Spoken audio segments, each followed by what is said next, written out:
Salut, je te souhaite la bienvenue dans ce podcast. Je suis Laetitia Baccara, fondatrice du programme de souplesse Elastic Academy. Et à travers ce podcast, je partage avec toi mon parcours, mes expériences et mes enseignements sur le domaine de la souplesse intérieure et extérieure. Ici, nous parlons de mobilité, de flexibilité, d'adaptabilité, d'ouverture d'esprit et d'amour de soi. Ensemble, ouvrons notre esprit, ouvrons notre cœur et amenons notre corps à se mouvoir en toute liberté. Apprenons sur nous, sur notre corps et reconnectons-nous à lui. Faisons de la place pour la confiance en nous, en la vie. Ensemble, avançons vers nos objectifs et vers nos rêves. Soyons fiers de nous et croyons en notre potentiel.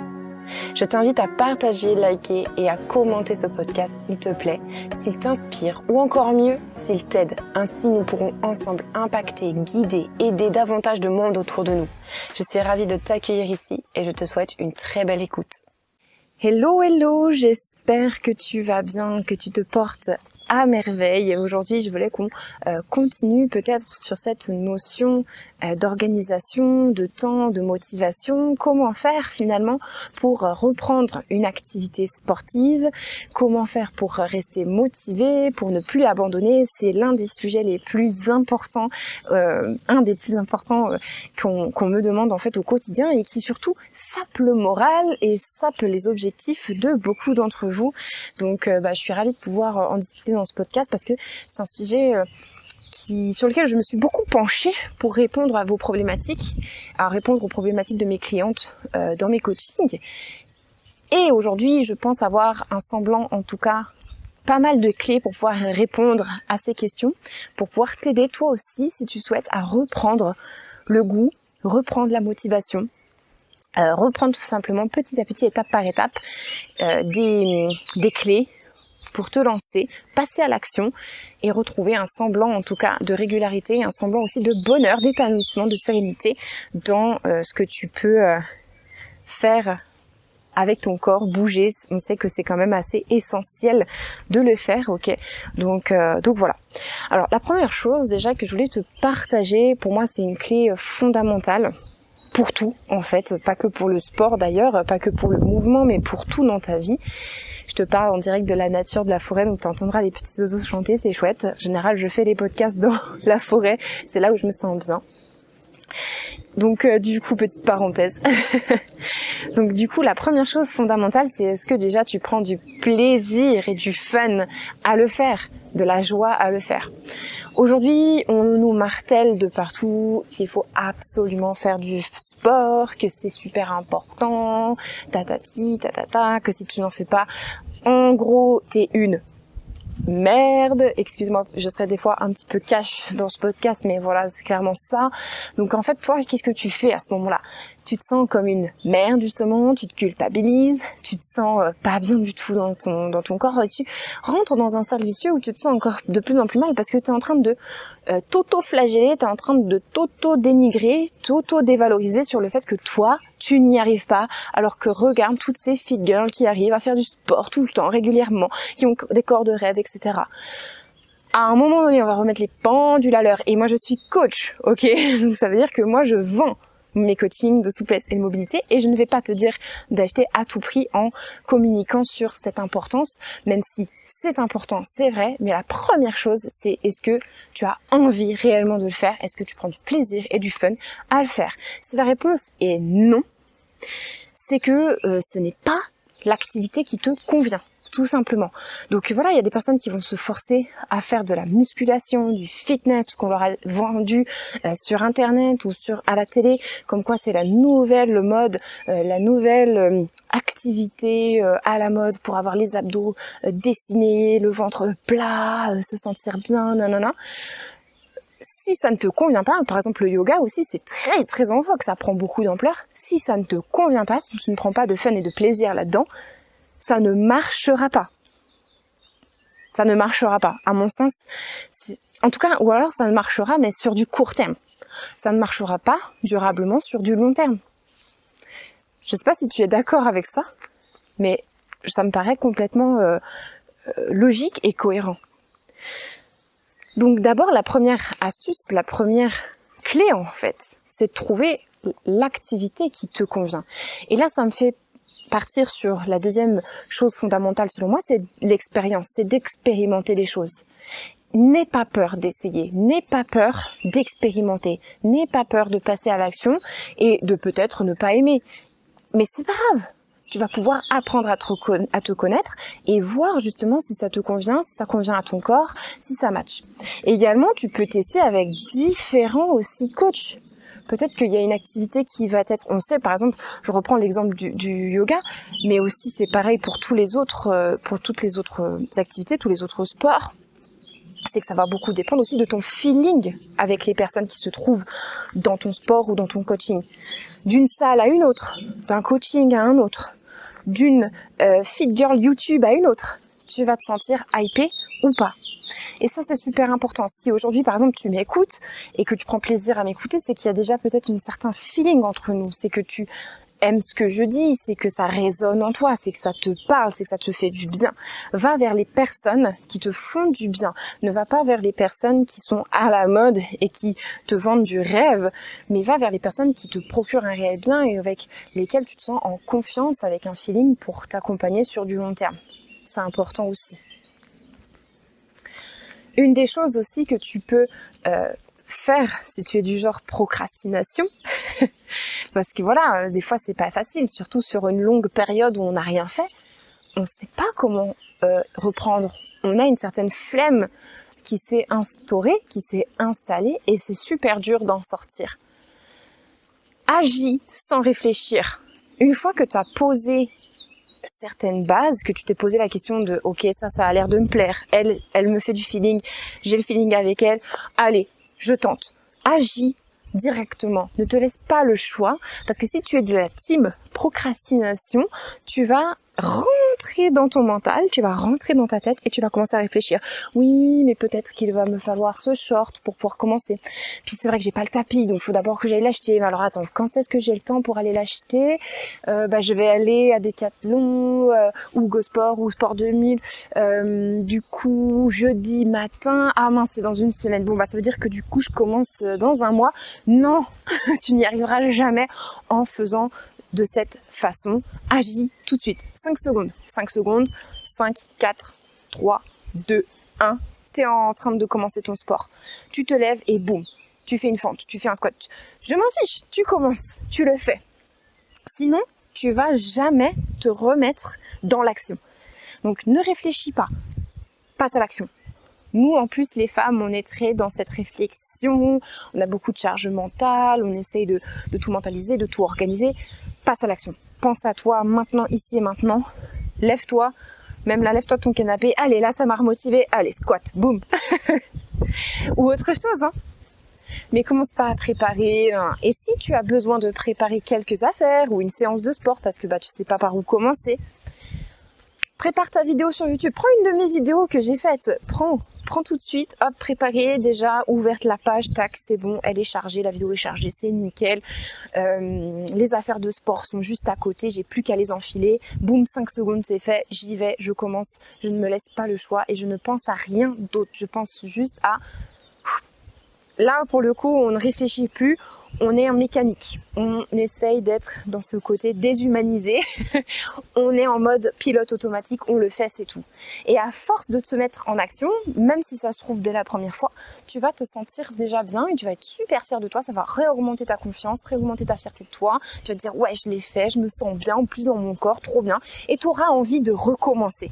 Et si tu n'as pas envie de recommencer, c'est que c'est pas la bonne activité, que c'était pas la bonne méthode ou qu'il y a quelque chose de plus fort sous-jacent ou que tu es dans cet état depuis très longtemps. Et dans ce cas-là, c'est peut-être un autre type d'accompagnement qu'il te faut pour pouvoir te remettre aussi le pied à l'étrier. C'est qu'il y a peut-être des choses aussi physiques, psychologiques, émotionnelles qui sont ancrées en toi et qui t'empêchent de passer à l'action. Mais pas d'excuses. On le tente, on tente. Et si on échoue, ce n'est pas grave.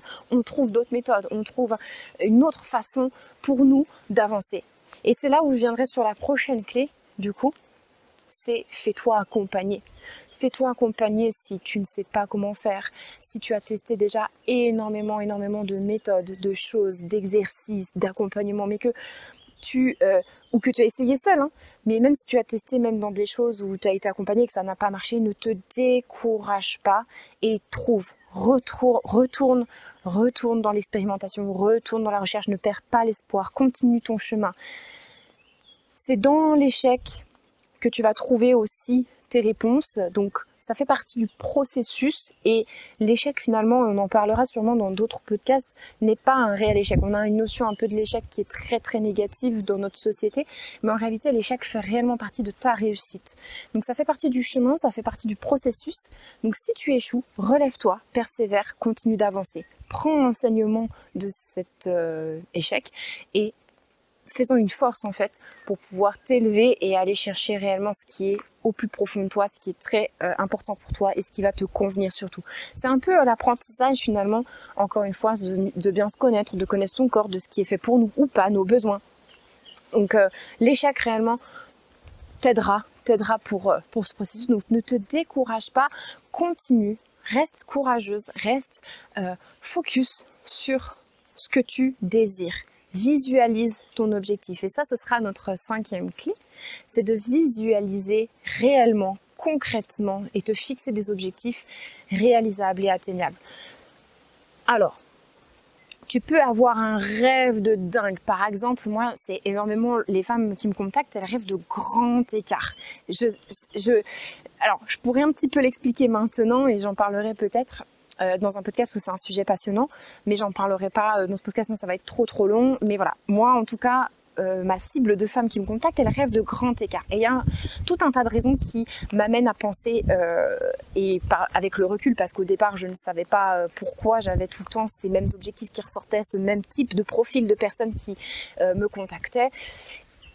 Aujourd'hui j'en ai fait une force et une véritable cible et niche pour mon entreprise, mais du coup clairement, voilà, ça peut être intéressant de le développer dans un autre podcast. Mais voilà, du coup, moi, les femmes, elles rêvent de grands écarts. Et pourtant, souvent, elles ont pas de souplesse, en fait, de base, en fait. Elles sont débutantes, voire très, très loin. Des fois, elles se sentent très, très raides dans leur corps, justement. Elles se voient souvent comme ça.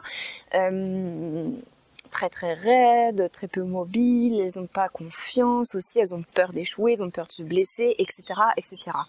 Donc ça, c'est un peu le rêve ultime, c'est un peu le Saint Graal, c'est un petit peu l'objectif qu'on a l'impression quand on le dit, et souvent d'ailleurs les femmes qui me contactent me disent ça, c'est bon le rêve, mais voilà, ce serait vraiment dans un idéal parce que bon voilà, ce serait vraiment un peu comme si elles n'y croyaient pas au fond, mais elles l'expriment quand même parce que je leur demande. Mais du coup, elles n'y croient pas, elles brodent un peu autour du mot. Ce serait vraiment un rêve si je pouvais atteindre un jour, mais bon, si je l'atteins pas, c'est pas grave, le grand écart. Ok, donc ça c'est le Saint Graal, c'est ton objectif ultime, c'est un peu le rêve le plus fou de ta vie, ou un des rêves les plus fous de ta vie, d'accord? Il est super important pour ta motivation, mais après il va falloir l'oublier un petit peu. C'est comme ça que je travaille avec mes clientes, et là je te partage un de mes grands secrets par rapport à mes coachings, mais en fait on s'en rend pas compte qu'on passe par ce procédé finalement. C'est que on part avec un grand objectif, on fait des rêves. Moi je suis partisane de crois en toi, tu peux réaliser pratiquement tout ce que tu veux. Nothing is impossible, et je parle très mal anglais mais c'est pas grave. Mais ensuite, une fois que cet objectif est posé, que tu l'as dit, écrit, mis quelque part, dit à ta coach, dit à ta communauté, dit au groupe de filles avec qui tu t'entraînes, hop, on l'oublie, ou presque. On va le mettre de côté et on va s'en souvenir uniquement dans des moments clés pour se remotiver, pour quand on a envie de baisser les bras et on va se dire « Non mais attends, c'était ça moi que je voulais atteindre. C'était ça et je suis en train d'avancer pour ça. » Mais après, on va vraiment se focaliser sur des sous-objectifs. On va se focaliser sur des choses beaucoup plus réalisables, atteignables. Des étapes, si tu veux. Des étapes avant de pouvoir arriver à ce Saint Graal. C'est valable pour tout, hein. Là, je te fais un exemple qui est vraiment ciblé avec ce que je fais énormément aujourd'hui. Mais en fait, c'est valable avec n'importe quel objectif, qu'il soit sportif ou professionnel ou personnel, etc. des sous-objectifs, des étapes pour y arriver. Et ça, je peux t'accompagner à le faire dans mes coachings. Je peux t'accompagner pour déterminer ces étapes et t'aider à les maintenir, à les suivre, tout en oubliant, ou presque, on l'oublie pas complètement, mais on se focalise plus sur le Saint Graal. Parce que si tu te focalises tout le temps à chaque séance, ouais, mon grand écart, tu vas être découragé. Tu vas amener de la frustration. Parce que tu vas en être tellement loin que tu vas te décourager. Ça va être beaucoup trop dur, beaucoup trop loin. Et le cerveau fonctionne ainsi. C'est pas une tare en fait. C'est l'être humain fonctionne ainsi. On a besoin de pouvoir voir nos progrès pour être motivé, pour garder cette durabilité. On a besoin en fait de voir qu'on avance, ok, pour se sentir, pour nourrir cette motivation. Donc surtout pas se dire à chaque séance, oh là là, je suis encore loin de mon grand écart, oh là là, je suis encore loin de mon objectif ultime. Pour te partager un petit peu, moi, je n'ai plus trop d'objectifs de souplesse pour moi de mon côté personnellement, même si j'accompagne sur ces objectifs aujourd'hui. Moi de mon côté, j'ai des objectifs plutôt dans ma vie pro et personnelle, mais du coup, c'est des objectifs qui sont sur de nombreuses années, 5 à 10 ans. Si je me concentre sur cet objectif que je dois atteindre dans 10 ans, comment veux-tu que je reste motivée? C'est trop loin. En plus, moi, je suis quelqu'un qui dans une frénésie, je suis un peu impatiente, c'est quelque chose que je travaille. Donc, c'est super difficile pour moi, sinon de rester focus et persévérante et de pas lâcher, de pas abandonner. Et on est nombreuses dans ce cas-là. Donc, focalise-toi sur des étapes que tu peux avancer pas à pas. Donc, si je récapitule un petit peu toutes les clés, en tout cas les principales, pour pouvoir te maintenir dans cette motivation et te relancer un petit peu relancer la machine et te permettre de pouvoir te remotiver et de garder cette motivation, ça va être vraiment de t'entourer de personnes positives, ok, qui t'accompagnent, qui sont peut-être expertes dans leur domaine, ou en tout cas si c'est pas des experts et que c'est avec des amis par exemple, qu'elles soient ultra positives, qu'elles t'encouragent, qu'elles te soutiennent et qui sont pas là en train de te saper le moral à chaque étape. Ça va être de te fixer des objectifs atteignables, réalisables, après avoir posé finalement ton objectif ultime, ton Saint Graal, ton rêve. Ça va être de prendre plaisir, de trouver cette activité, cette façon de faire, cette coach ou cet accompagnement dans lequel tu prends plaisir, fun, où tu te sens bien en fait, réellement. Il te faut un cadre, un environnement bienveillant, où tu te sens en confiance. Et il va falloir que tu passes à l'action. Il n'y a pas le choix. Pour cela, astuce, on prépare tout d'avance. On prépare et boum, dès que c'est le moment, on agit tout de suite. On ne réfléchit pas. 5 secondes, je suis levée du canapé, je suis en tenue, j'y vais. Ou alors je me mets même pas en tenue, je commence, tant pis. Je ne me laisse pas partir dans ma réflexion et du coup de ne rien faire. Et en lien avec le podcast, un des podcasts qu'on avait vu sur l'énergie, savoir préserver son énergie, ça va être de s'organiser et de prendre ce temps, vraiment. Surtout si c'est important pour toi. Ça rejoint cette notion de plaisir, de fun, mais aussi d'importance. Est-ce que c'est vraiment bon, utile, juste et vrai pour toi? Est-ce que c'est réellement important pour toi d'atteindre ça? Pour te sentir quel impact ça aura dans ta vie? Focalise aussi sur le pourquoi tu veux le faire plutôt que sur le Saint Graal, ok? Est-ce que ça va te permettre d'être plus en confiance, plus fier de toi, de te sentir plus capable, de réaugmenter ta liberté corporelle, de plus avoir de douleur, de te sentir juste bien dans ton corps et ta tête, de pouvoir atteindre d'autres objectifs pour pouvoir progresser, avancer. Tout ça, ce sont des questions qui peuvent vraiment t'aider à poser sur papier peut-être et qui peuvent vraiment t'aider à maintenir ton cap et ta motivation. J'espère que ça t'aura aidé. Ce sont des clés qui sont tellement importantes. Dis-moi un petit peu ce que tu en as pensé. Dis-moi s'il y en a une ou plusieurs en particulier qui t'ont impacté, qui t'ont aidé, que tu ne faisais pas ou que tu faisais déjà. Dis-moi s'il y a peut-être une clé, une chose que tu as retenue de ce podcast. Quelle est la chose que tu as le plus retenue, qui t'a le plus parler, impacter et que tu vas peut-être mettre en place du coup pour pouvoir avancer. Je suis ravie de pouvoir te lire en tout cas et puis je te remercie pour ton écoute et on va se dire à très bientôt pour un prochain sujet dans ce podcast. Je te dis à très bientôt. Ciao!